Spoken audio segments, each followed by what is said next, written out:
Hi guys, welcome to my channel. I'm Jason White. This is Jason's Weird Reads. If you like horror books, science fiction, and fantasy, but mostly horror, please hit the subscribe button and comment down below and we'll discuss some books. So recently, within the last 6 months or so, a lot of people on BookTube here have been talking about this book called Dear Laura by Gemma Amor. I don't know why I'm hesitant on checking out new authors or hyped up books, but for some reason I am. I generally like the books that are hyped. And yet, there I am, sitting and waiting. But, so I finally decided to pick this book up. I had it in a list of books I wanted to read, I believe here on BookTube, and somebody said, dude, no, it was somebody else. Somebody recently reviewed the book, and I was saying, you know what, I want to read this book, and they were like, yeah, you should, because it's short, you can get through it pretty quick, and it's a good book. So I decided to take their word on it, and I wish I could remember who it was, and I'm really sorry for forgetting, but so I picked it up and I read it, and I read it. It could have been read in like one sitting, but life got busy, and I went through a couple of days where I couldn't read. And during that time, while I was away from the book, it was still haunting me. So, at the beginning of this story, we're with Laura, the main character, as she's trekking through the woods, and we don't know what she's doing, but she falls down pretty hard, and a splinter of wood goes right into her leg, and she's got a first aid pack with her, and she's able to fix herself up, but it's quite the struggle. And as the story kind of goes back and forth between the present and the past, and we go back in time to where Laura loses her friend Bobby. One day he's talking to her, he gives her a kiss. It's like their first kiss, they're best friends, and they're just about to become boyfriend and girlfriend. And then he wanders off, and a blue van pulls up. Bobby talks to the guy in the blue van. I believe it's blue. Regardless, it's a van. And he gets into the van, and the van drives off, and Bobby's never seen from again. He goes missing. This is when Laura was 13 years old. On her 14th birthday, she receives a letter in her mail from somebody who claims to know where Bobby is.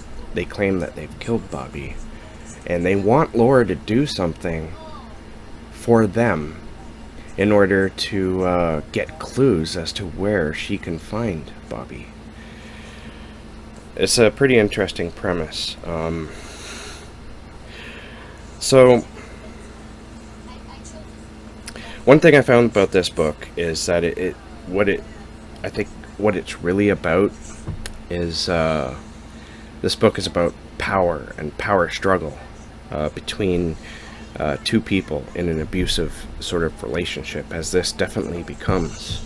This relationship between the killer, who's only known as X until the very end maybe, and Laura is very much an unhealthy, for obvious reasons, but it's an unhealthy relationship, and I got to give a lot of kudos to Gemma Amor for creating these realistic characters and creating this realistic, twisted relationship that they have.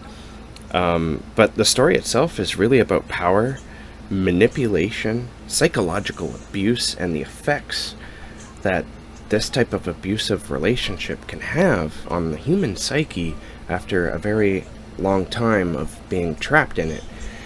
And this story just really it blew my mind. I absolutely adored this book.